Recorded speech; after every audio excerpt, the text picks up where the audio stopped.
Hello, everybody. Welcome to Pastrami Nation Popcorn. It is the home of everything cinematic in the pop culture world. My name is Nolan Smith. Joining me today is Rebecca Benson. Hello. And the host of Pastrami Nation Popcorn, Colonel Kevin Hawk. Hey guys, how's it going, everyone? How's it going, Kevin? Pretty good. Hi everyone in Facebook land. Thank you guys for watching. Thank you guys for tuning in. So there's actually a lot we're going to talk about today. So I think we just need to dive right into it. Yesterday, Disney had their Disney investor call for all their investors and stuff, and they revealed a bunch of stuff. It's a bunch of bombshell stuff. It's a bunch of stuff that, I mean, there was some stuff that we already knew about, but they just kind of blew up yesterday. They broke the internet. Everyone got excited. Yeah, it was to the point where it was almost overwhelming because it just kept coming on every faucet, because you're like, oh, cool, Star Wars news. Oh, wait, Disney news, and oh, wait, Marvel news. And it just, Pixar. Everything just, it blew up. And that's what we want to talk about. I do think we have some people chiming in. Brian Brenegar puts, oh my God, Disney blew it up. Yes, they did. They did. Says, what's up, guys? What's up, Sean? Kevin, so talk to me. What stuck on your mind from this massive Disney explosion? Yeah, there's so much, man. So much. Like it's really hard to narrow it down because you have obviously the different facets. You have the Star Wars, you have the Pixar, you have the Disney itself, you have Marvel, you have all that stuff. So I guess we could just go by sections and talk about those and see what we like the best. So on the Star Wars front, there was a bunch of news, a bunch of new series. Like I don't think anyone expected this much to come out of it. Personally, for me, I think the one I'm most excited for, I think, Ahsoka's going to be super cool. Like my son's really excited for it. I think that's going to be one of the more exciting things. And even the Rogue Squadron movie, directed by Patty Jenkins, like that's at the top of my list as well. I love her direction and everything. I think she's going to do great. And her personal ties to the story too, I thought was really cool about her dad being a fighter pilot. And she wanted to make something that kind of honored his memory.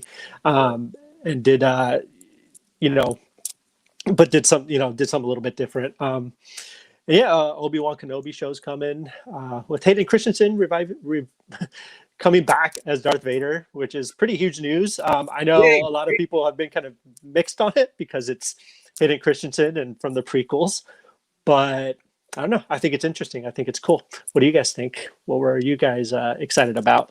If we're on Star Wars right now, in that Star Wars realm, one thing, it's not Star Wars, but it was mentioned on the same screen, is Willow. Yes. And, Willow, real big in the 80s, Warwick Davis. And it was a fun movie. Absolutely. I think I mentioned this in our little group chat. Like, I don't know who was asking for more Willow, but I mean, it's cool that we're getting, for me, the Acolyte stands out. Because it's set in the High Republic times. So this is kind of a time period that a lot of people have been wanting to go to because there is no Darth Vader yet. This is hundreds of years in the past. Is this going to be like any ties to Knights of the Old Republic kind? Who knows? Because you have Darth Revan and all those. Right. But I'm excited to see original Sith characters and original Jedi characters, and see how they shape what became, the Jedi Council, and maybe they could talk about why they're such jerks. I mean, how young does someone have to be trained a Jedi? Because that's always the thing. They're like, he's too old. He was a little boy. Like, you trained Luke Skywalker. I mean, he was a grown-ass man, and here you are. Exactly. So, more things to figure out. But for me, Acolyte was one of the big standouts. Lando was something that wasn't, elaborated on. I did see that it's not known if it's going to be original Lando or Donald Glover Lando. Gotcha. And personally, leaning towards the Donald Glover Lando. Yeah, I think it's fantastic. It's Donald Glover. Right. Yeah. But Kenobi definitely was like the biggest one because it's Ewan McGregor. Right. Give us more of him as Obi-Wan. Yeah. Apollo left a comment, and I like this. They do all this, but they can't bring back Republic Commando. I loved the video game Republic Commando. I absolutely loved my little squad of cool-looking stormtrooper guys. Yes, bring us more of that. Even if it's just like give us a polish of the game and put it on the system. Like I'll play that too. It was amazing. Thank you, Paulo, for that comment. I also see that we're getting the Bad Batch. Sean Tracy puts the Bad Batch. So kind of Republic Commando. You're right. It's kind of, but it's not Republic Commando, but it's kind of like it. I really love the Bad Batch trailer. How like at the end it had the Clone Wars and then it just burnt it to the Bad Batch. Like that was super cool. Right. No, I think Star Wars killed it. It was, I mean, if you're an investor on that call and you're like, gee, I don't know where I want to put my billions of dollars, you're gonna be like, oh crap. After Star Wars, like, right. Yeah, like, and that was just the beginning. Like that was just like the tip of the iceberg. Mm-hmm. Like they were just getting started. I thought that was probably just going to be kind of it. Like maybe just some Star Wars news, and like then we'll, that's all that's coming to Disney Plus basically. But that was not true because then they moved on to their first they moved on to their Disney and Pixar slate, which they had a ton of stuff coming to Disney Plus, movies, TV shows. They announced the full cast list for The Little Mermaid, and Daveed Diggs and freaking Javier Bardem as King Triton. Like that's insane. Like, yeah, right. And Aquafina as Scuttle, and I think that that's exciting to me. That's supposed to be coming out to theaters. But you have, all these other series that are coming out. You have there's a TV series based on Princess Tiana from Princess and the Frog, right. Moana, Zootopia, Baymax TV series coming to Disney Plus. Yay, Baymax. Yeah, right. Like that's going to be really cool.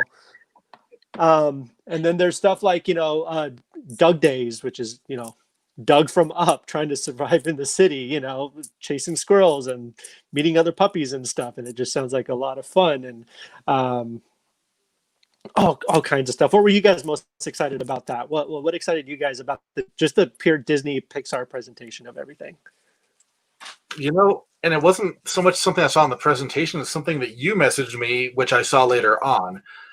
And it caught my eye because it was so unexpected, and it's Sister Act. Sister Act 3. That's coming back. And, I'm probably in the same category as a lot of people. Like, I thoroughly enjoyed the Sister Act movies. So did I. So when you said it, I know you were probably thinking, like, crickets, like, nobody's going to care. No. Yeah, we cared. Like, that, it was such a cool, family-friendly movie. Makes you feel good. Just over-the-top characters, and Whoopi. Right. It's Whoopi, and it's like as much as so Tyler Perry's going to be involved in it. He's going to be producing it and stuff. Which I'm not a huge Tyler Perry fan personally, but I think he's going to bring something to it that it needs modern day. I don't like his action movie at all. Like he tried to be an action star, and I thought he was horrendous. Oh yeah. However, he can make funny stuff. So I am looking forward to that. I saw Diary of a Wimpy Kid is making a comeback as an animated series, which I know it's still going strong in their books. So it's going. It's another new one. Right, it just hit, right? Yeah, new one just hit. Hocus Pocus 2. I mean, people that's pretty big. That's one of my top two. Hocus Pocus 2, because that's been anticipated for a very, very long time. For me. And then the Disenchanted. Yes. Disenchanted looks great. Amy Adams. I did not expect it. The first one was just amazing. So, but the one thing that I really want to see, and Disney has yet to deliver it, I really want them to call in like the anticipated director of a new Haunted Mansion. So Guillermo del Toro. Yes. So many fans want on board with that. That is what I'm hoping. I think the world would want to see Del Toro connected to that. Like the man. He was once like actually attached to it, and as a producer in a producer capacity. And he was talking about his idea for it, how it would have been more than just one haunted mansion. Like it would have been this network of haunted mansions around the world. And like, it would have just been this crazy, like globe-trotting kind of idea, which I think would have been freaking amazing. And Guillermo del Toro could have just knocked that out of the park big time. But that needs to happen. But like, you know, we're also getting Robert Zemeckis is doing Pinocchio, a live action that's coming to Disney Plus. Yeah, directed by Robert Zemeckis. Peter Pan and Wendy, another live action adaptation of their version of it, is coming out. Cruella, of course. Well, The Jungle Cruise has already been announced. The Lion King, yeah. The Lion King, the Lion King prequel is in the works with Barry Jenkins. Little Mermaid, we just talked about, that was already announced, but I think they just released more of the cast. And they also announced that Lin-Manuel Miranda is going to be working on extra music for that, but he's also working on music for another Disney original animated film. Trying to remember the name of it right now. Encanto. Yes. And I'm obligated to bring up Hamilton in tonight's podcast. So just have to make the connection between that and Lin-Manuel Miranda, the genius behind Hamilton, branching out, doing The Little Mermaid. It's going to be great alone. And the little teaser, I mean, just the vibe and feel, the Columbia setting, like, you know it's going to be a good film. Like, we don't know. It's going to be great.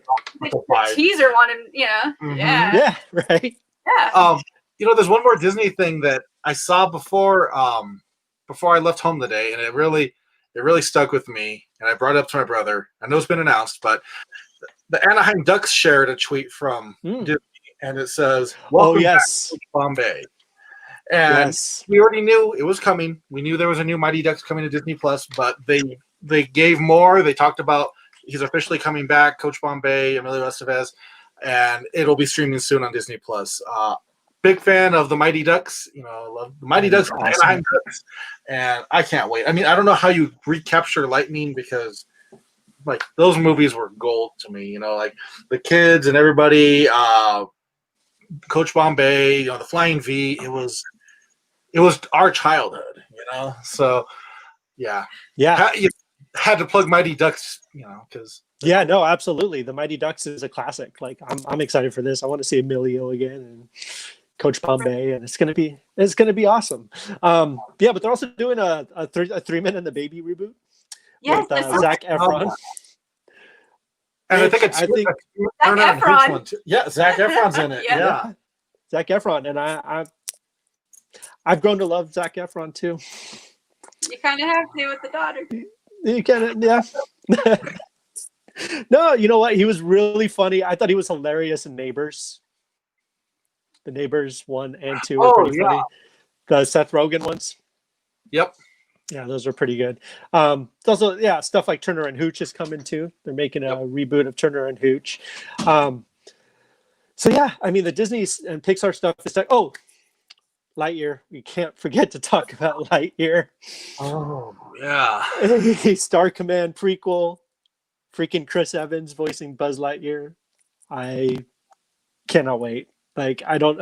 Perfect. It's like the child in me is just like super excited to see that, and I think it's going to be amazing. Well, I think it's so awesome that Disney is doing this because they're obviously kind of bleeding the money with all the closures and everything. So why not invest in something that everybody can enjoy? Like, good point. Babies, adults, you know. Yeah, right. Something the whole range of the family. Yeah, exactly. So that was kind of it for like the Disney Pixar portion of it. So that was what they talked about? There's nothing else? There's no other... that was it. That was all they talked about. They hung up the phone. Okay. That's so it. There's nothing else. Nothing about that little comic company? That little comic company that not DC, but the House of Ideas. What's it called? Yeah. I forgot what it's called. Something Lex and the Avengers. Oh yeah, that's right. Marvel. That's what. I think by this point in the meeting, people were already kind of like, "Oh, that's freaking cool," and then Marvel comes along and just burns the house down, man. Like first they had the Falcon and Winter Soldier trailer, which looked cool. Like nothing. I mean, I'm gonna be honest, nothing in it really kind of stood out, but it looked fun. Like I'm excited for it.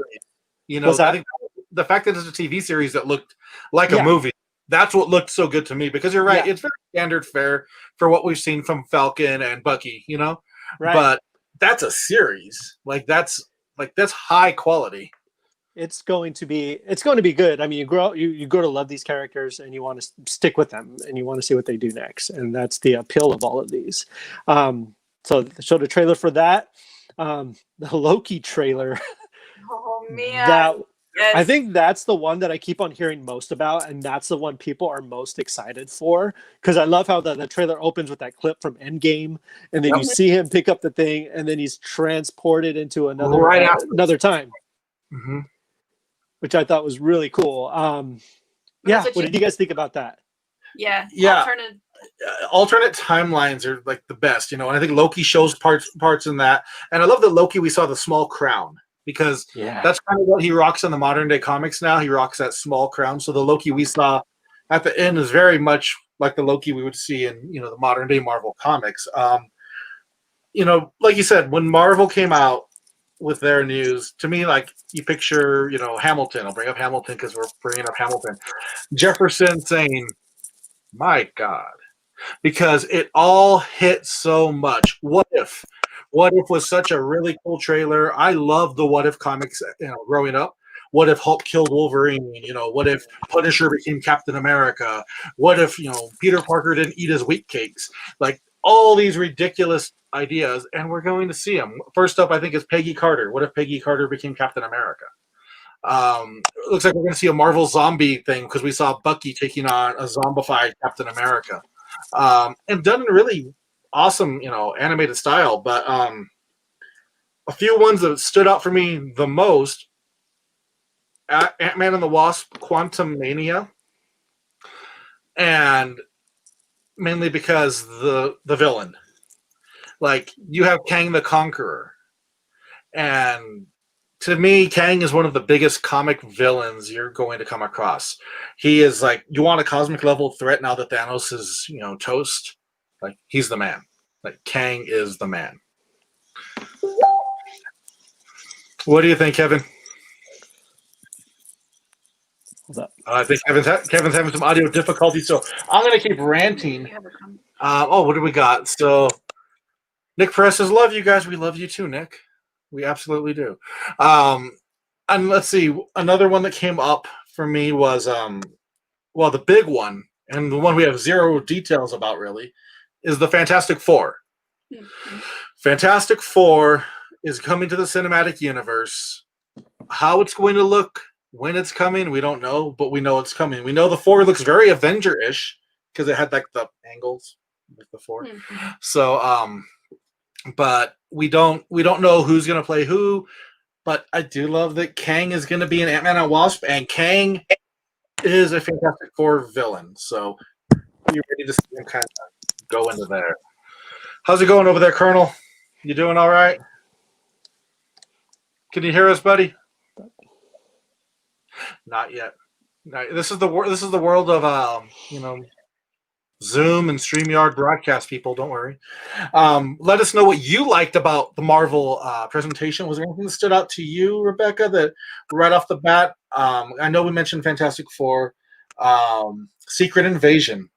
So Secret Invasion is going to be a series that's going to have Nick Fury, and I can't remember the name of the Skrull, but the Skrull that was in Captain Marvel.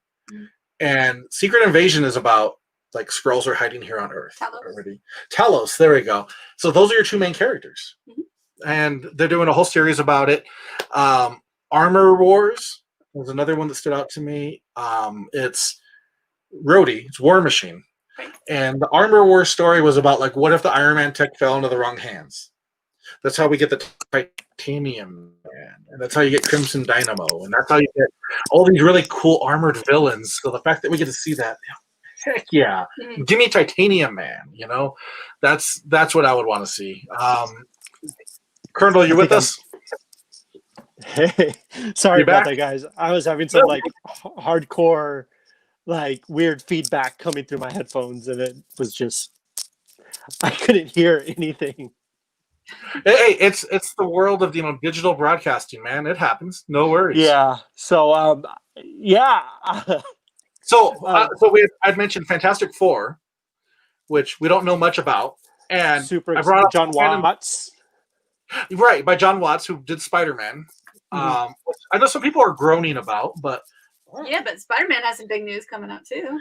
Spider-Man has humongous news. Jeez, yeah. So it's looking like Spider-Verse, right?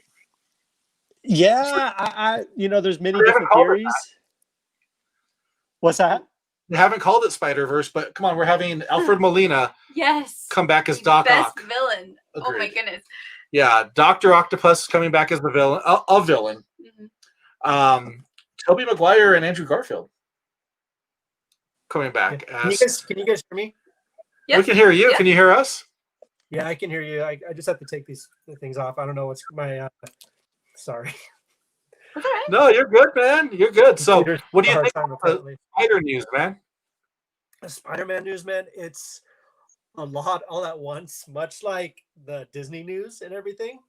Right. Like, it was just like, again, I mean, it's hard to take a lot of it like 100% at face value because none of it's actually been confirmed yet. But you have trades like the Hollywood Reporter reporting that Alfred Molina has signed on, is in it as Doc Ock. So it's like, yeah, like, I mean, you got to take at least like those rumors at face value for the most part, because they pretty much do a lot of venting and stuff. But then, yeah, there's the rumors of like Andrew Garfield and Tobey Maguire. And now I don't think I have... I have a couple different ideas about this, if you guys don't mind. So I don't particularly think the third one's going to be a Spider-Verse movie. Okay. I think what is going to happen is that there will be aspects of it with Doctor Strange has already been confirmed to be in it. WandaVision, she supposedly tears the whole multiverse apart. Like she opens it up, and so that goes right into Doctor Strange in the universe, or in the multiverse of madness. Sorry. Right. Spider-Man 3 comes out before that, though.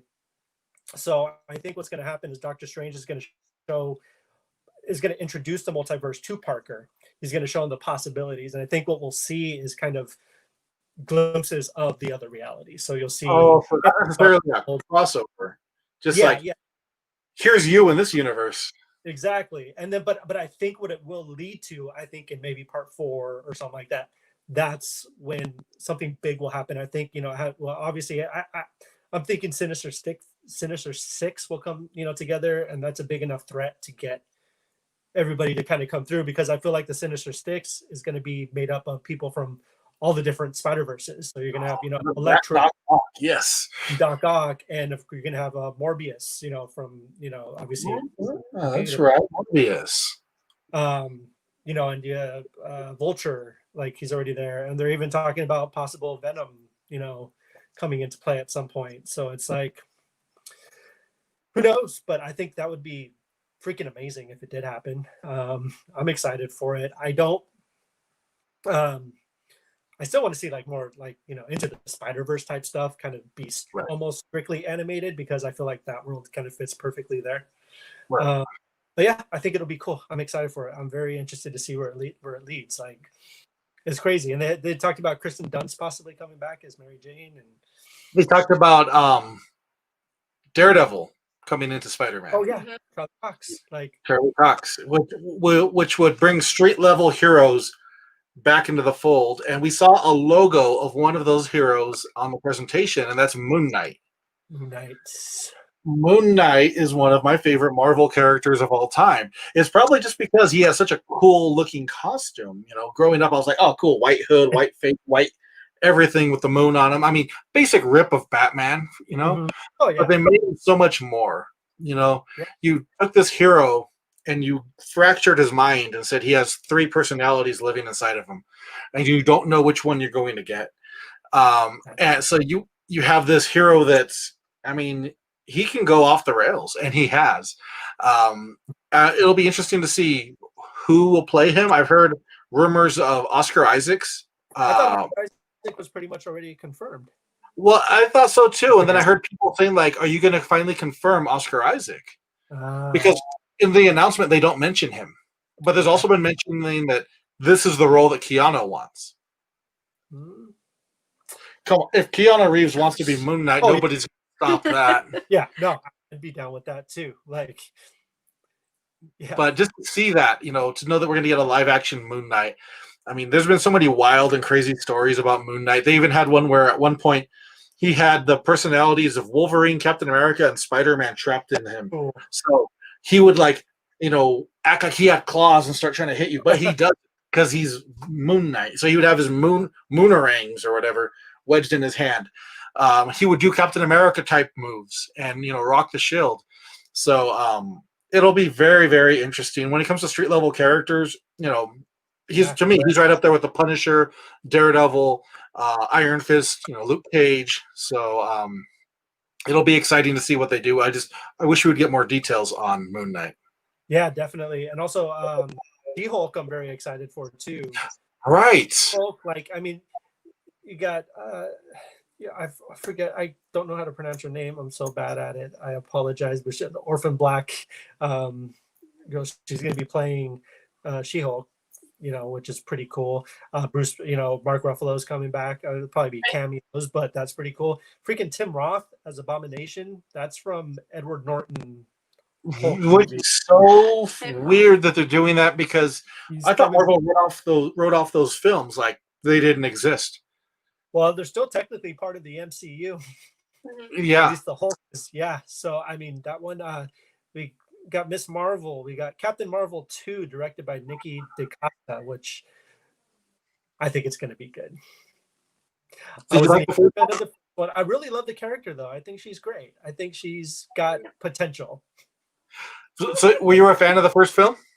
Not necessarily the movie itself. I thought it lacked. To me, it's probably one of the low tier MCU movies. Oh, to me, it's there with Avengers: Age of Ultron. It wasn't. I think. Well, I really liked a lot of the '90s, just taking me. It was just cool. Listen, the soundtrack was really good. Oh, agreed. The setting was great. The really cool. And character designs were amazing. My biggest problem was it felt like a video game with a cheat code. So by the end of it, you're just like, you know what? I'm gonna have the last boss. Invincibility code. I'm just gonna boom do it, and you're like, there's no threat of dying. That's to me. I always love to see my heroes at the point where you could die. Right. You're risking your life to do this. This was more just walk in the park. I'm the Almighty, and I hope they do a good job though. Yeah, I do. Apparently, she's a problematic figure, but I'm a huge fan of Brie Larson. I think she's great. I don't know. I know that's going to get me attacked on the internet, but I don't care. I think she's a great actress. I think she's really, really good. And I think she portrays Captain Marvel like Captain Marvel should be portrayed. I think a great Captain. Interesting to see if they go the route of the comics because Captain Marvel was this very powerful character until she ran into Rogue from the X-Men. Mm-hmm. Yeah. And Rogue took away so much of her power and never gave it back. And that's why Rogue has these amazing powers. Right. So if you have Rogue come into the story and she just touches her, all of a sudden that's kind of what I want to see because Captain Marvel is a lot like Iron Man in a way in comics. Very tragic. She hits rock bottom, a lot like Tony Stark did. I want to see that. I want to see the character grow that way so she can realize, I had it all and it was taken away. How do I function with a fraction of my power? Right. To me, that would be interesting because I had no problem with the actress at all. I thought Brie Larson did great. It was the story itself that I wasn't a fan of. So if they do a story that gives us more to believe in, I would be on board for it. Yeah, for sure. No, I hear you. Yeah, I'm excited for that. I think the Guardians of the Galaxy holiday special, directed by James Gunn. Oh, yeah. Could be a lot of fun. For 2022. Yeah. I know he's going to be filming at the same time they're filming Guardians 3. So they're going to have very cool. Special going to be. So, that'll be cool. Ironheart's going to be, I'm super excited for Ironheart. I think Riri Williams I think she's a great character as well. I think she's a great kind of person to pass kind of the Iron Man lore, to. And somebody needs to because Rhodey's War Machine. He'll never become Iron Man. He doesn't want to be. He's a government man. So, the Ironheart story is very cool. I love the idea of this little girl genius that can, create such things. I think it's a really cool thing to have. Yeah. It'll be interesting to see where they go with that, and if they cross over any, Iron Man villains in there too. It will be cool. Like, it'll super exciting, man. Like, I think it'll be, the possibilities could go for with any of these shows. Like, you can just like imagine like what the possibilities could be for, I mean, not just shows, but the movies Fantastic Four they announced. John Watts directing, which I think could be really cool. We were talking about this earlier, the Ant-Man and the Wasp, Quantumania. Like, that's going to be massive. I mean, they added, like Jonathan Majors, Catherine Newton. Like, they added a lot of people, a lot of great people to the cast. And stuff. So I'm excited for that. Oh, there's one thing they confirmed Christian Bale. And Thor got what is it? Was it Blood and Thunder or Love and Thunder? Love and Thunder. Thor: Love and Thunder. He's gonna play Gore the God Butcher. Yeah, exactly. Very like sinister, creepy villain. So that'll be super cool. Christian Bale's a great actor, as long as he doesn't make the Batman voice. I think he's great as long as it is a Batman voice, and we've seen him like be insane before, like American Psycho, like the best like character. Like, like he portrayed that character so well. So yeah, man, like it was a huge, massive announcements. A lot of stuff went down. They kind of put all the other streamers to shame, in a way. I mean, I think. So actually this kind of brings us to our next subject, because I kind of feel like, in a weird way, so as we all know, last week, or was it the week before last, when Warner, it was last week. It was last week. Warner Brothers announced that their whole 2021 theatrical slate is coming to HBO Max and theaters day and date. Now, I kind of feel like, in a weird way, they did that because they knew yesterday was coming. They had to do something to save face, and they were like, we're going to do this. But they were met with yes. So I mean, like them putting all their movies on HBO Max, obviously it was a huge surprise, and everybody was really kind of excited about it. Like, I get to watch, ideally I'd rather watch it at theaters. I can't, so I can watch. We already knew, like, a couple weeks before that Wonder Woman was coming to HBO Max on Christmas Day. But like things like, the Suicide Squad, Dune, the new Mortal Kombat movie, Matrix 4, Godzilla versus Kong, all these movies are, coming to, it's a huge one. And like, you have the option to see it at theaters if you can, but I'm going to watch it at home because I can't, and I thought it was really cool. But now, over the last couple days, people, filmmakers particularly, have been super. So they learned about everything when we did. So when we saw that trailer, they saw that trailer. And I think a lot of people were understandably upset. Directors just blindsided by it. You make a movie supposed to go to theaters. It's a theatrical experience. You spend all this money, you get everything right, because you're going to shoot a little bit different if you're going to watch it on a big screen first, for the theatrical experience, things like that. And then HBO's like, we're just going to show it on people's TVs. Like, it'll be fine. So you have the director of Dune coming out and saying that basically that's BS. They don't care about their people over at Warner Brothers. And all this stuff. Christopher Nolan had something to say, even though he has no stake at what's going to happen because he has no movies coming out in the next couple of years.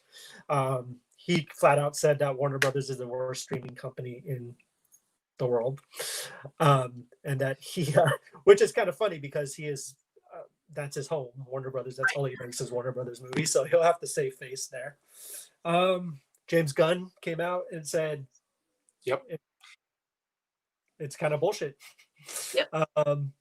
So I'm conflicted. So I understand that aspect of it. I understand wanting to see your art on the way it was intended to be seen. at least the first couple times around. People should be able to see it on the big screen. People should be able to see it at theaters. But then the thing that gets me is that, again, understandable, these people need to make money. These directors may need to make money. Everyone that works on that movie needs to make money. Mm-hmm. Writers are probably the most affected by this because they take a lot of the back end. So a lot of the theatrical stuff goes to the writer's paycheck. But then it turns into, so it goes from my art needs to be seen on the big screen to I need to get paid for my movie. And when you're talking about them getting paid, you're talking about millions of dollars. I hate to say this, but it's kind of hard for me to feel bad for you when you're not making your millions of dollars for making this movie because it's going to HBO Max. You know what I mean? So like one half of me completely understands the artistic side of it, but the other half of me almost feels like it's almost like a greed and selfish type thing, if that makes sense to you guys. Right. And, I agree on that part. But I do think, if say you're a screenwriter and you're used to writing movies and you've done it for 10 years and you're used to, like when I write, 2 or 3 movies a year and I'll have X amount of money. And as we all know, the amount of money we have, our bills and problems become built to that amount because that's just, we never have extra. So if all of a sudden you're told like, you're not getting your theatrical cut, you're getting whatever cut you get for it being on HBO Max, that could have a huge impact on them. So I agree. It could be a hardship. I don't make millions, but I can see their side. I can see everybody's side. As a consumer who subscribes to HBO Max, I am thrilled. Mm-hmm. I think it's a great idea. It's not safe to go to the theaters, as we know right now. So yes, give us Wonder Woman, give us Dune, give us Mortal Kombat and Kong versus Godzilla, because what's the alternative? Right. Does that mean you push back your movies to 2022, and then all of a sudden we have this like massive year where we can't afford every movie coming out every week? Massive. It would be ridiculous, and like imagine if we had to wait for Wonder Woman for another year. Well, also the hype goes away. Mm-hmm. I'm no longer going to care about Wonder Woman and Cheetah because now Suicide Squad's already coming out. Right. Exactly. And I'm like, well, I'm invested in whatever John Cena's character is doing. That's Peacemaker, but whatever he's doing, I want to see that. So I can see both sides, but and I know the theaters were, the theater chains were livid. Like AMC CEO ripped HBO Max and Warner, and it's so funny because it's the total opposite of what we're seeing of what Disney did. Disney announced all these cool Disney Plus things, and everybody's like, "Dear God, this is amazing." Yeah, exactly. DC can't seem to win, and DC and Warner and all that, they can't seem to win on this. But we'll have to just wait and see how it plays out. Yeah, I'll be happy watching Dune at home though. Yeah, man, it'll be like if I had honestly, like if theaters open up again and I feel safe going to one, I'll see it at theaters, but I'll get the bag over my head and like a hazmat suit.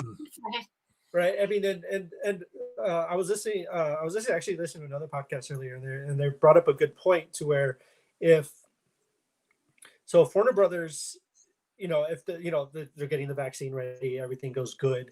Halfway through the year, the vaccine seems to be working. The theaters open up again. People are going back to the movies. Warner Brothers can always pull out halfway through the year and say, look, like theaters are open now, everything's good.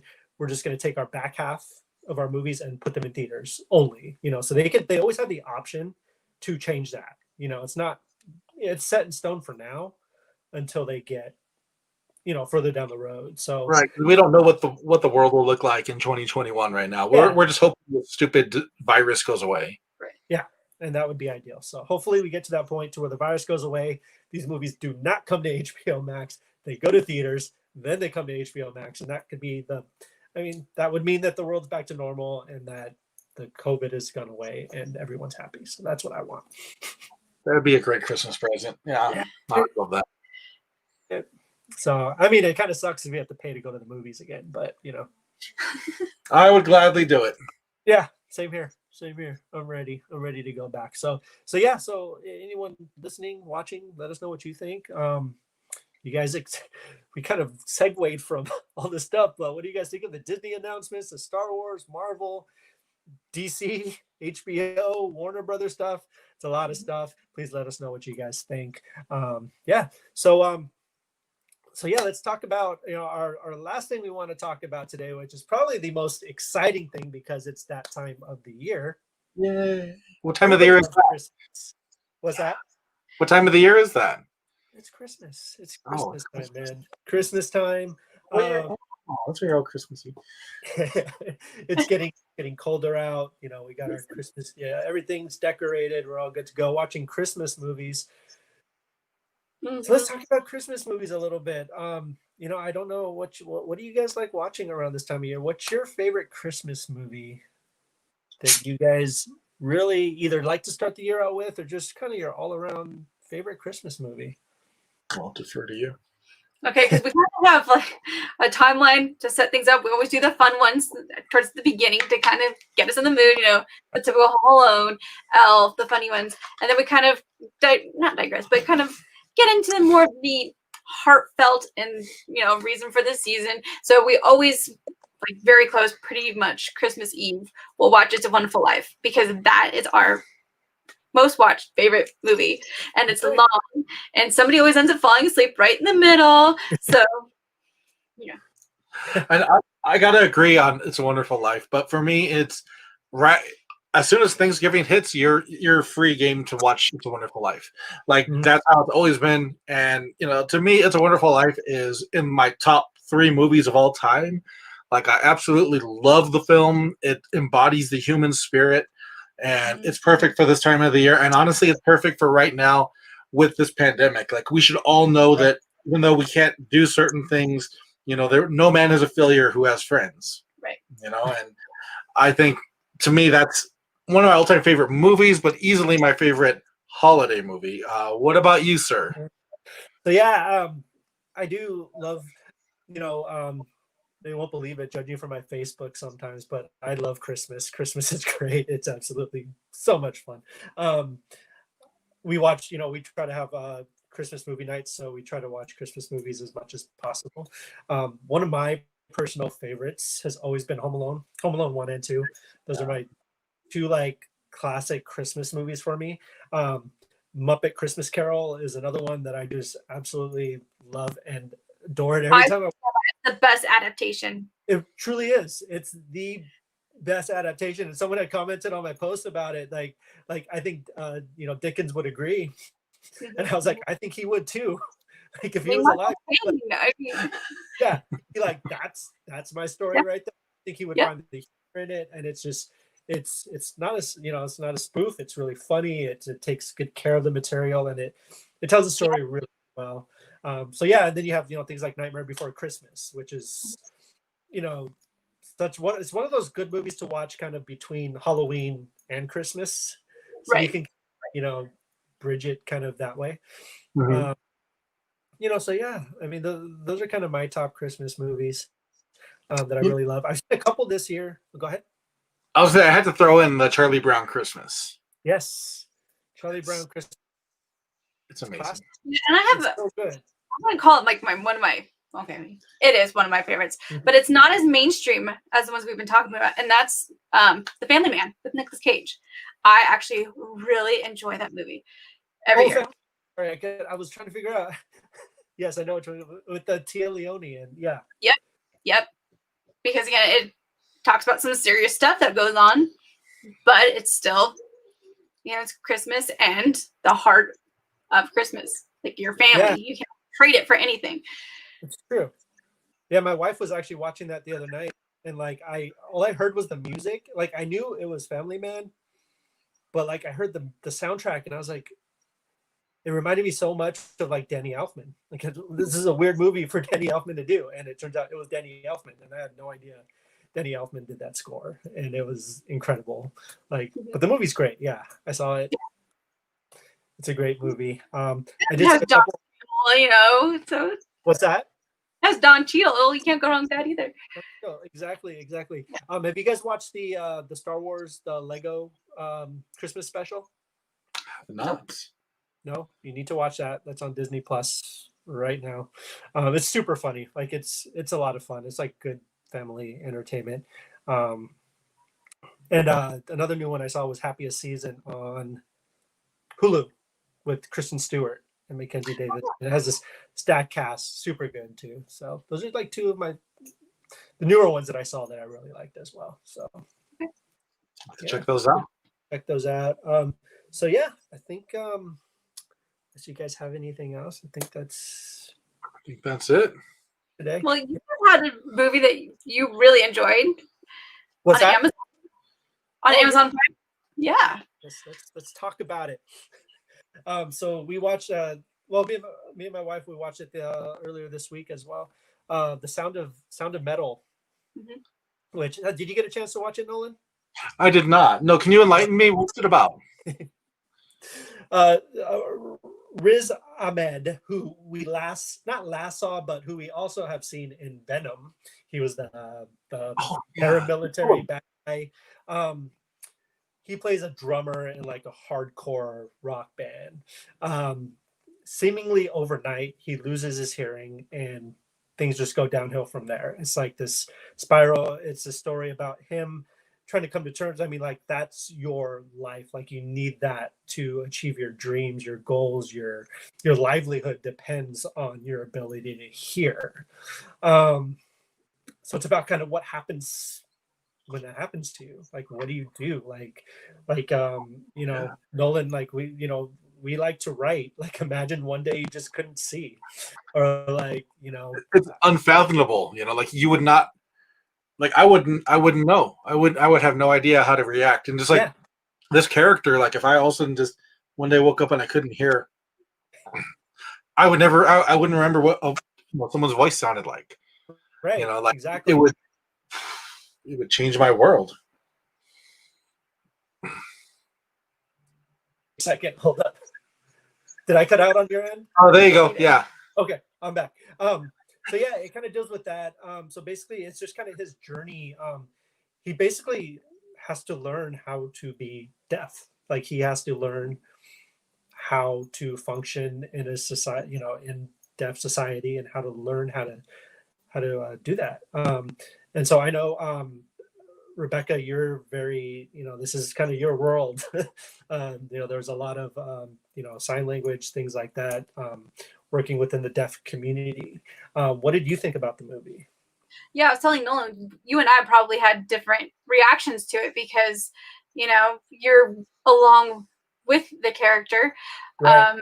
You have no idea what they're saying, what they're signing. But then I was like, oh yeah, I got this, But then it's still a new experience because you're like, yep, that's what you have to do. Yes, that's accurate. Yes, that happens. And yes, those viewpoints still exist today. And it's still kind of a war within the deaf community with what he has to struggle with. And that's the reaction, Yeah. I thought it was really well done. Like you said, it was like you're going on this journey with him. So you start to like, throughout the movie, I mean, I'm obviously not saying like I have any, like I'm not any closer to feeling what a deaf person feels like, but at least I have a little bit more of an understanding with just hearing like the way the movie, like the sound design on the movie, it made you were in his head. So when he's talking to people, like half the time you can't hear them because it's so like muted and muddled. And that was kind of the whole point. So like a lot of it, you're trying to figure out along with him. The sign language stuff was really cool. I thought too, was like, like I said, you're along with the ride. So you don't know sign language. So there's no subtitles, no nothing. It just kind of puts you in his shoes and just around all these people who know what they're talking about. But then once he starts to understand it, once he starts to learn sign language, you start seeing the subtitles and you start seeing, you start to understand the world a little bit better. Really, so I thought it was really good. No spoilers, but I thought it ended really well. I think it I don't want to say anything about the no, don't spoil it. No, but I thought the conclusion of it all and how it all came together was really well done. I'm working on a review for it, so that'll be up shortly. But yeah, that was really good. So definitely check it out, guys. If you guys have Amazon Prime, highly recommend checking it out. So, but Rebecca, you liked it though, right? Oh yeah. I definitely recommend it, especially with Christmas vacations coming up and everything. And you got time to watch it. Yep. As we anticipate, all these awesome things coming to streaming services. Yeah, right. Disney. Go watch it. And Riz Ahmed is just he gives this amazing performance that's just incredible. So definitely keep an eye for that. Like he's gonna win all the year. I think he's gonna do great. So anyways, I think that's our show, everybody. Make sure to check out Pastrami Nation for news, reviews, and more. So signing off today, I'm Kevin, Nolan, and Rebecca. I'll see you guys later. You guys have a good night. Have a good weekend, and be safe out there. Happy holidays. Yep. Take care, everybody. Yes.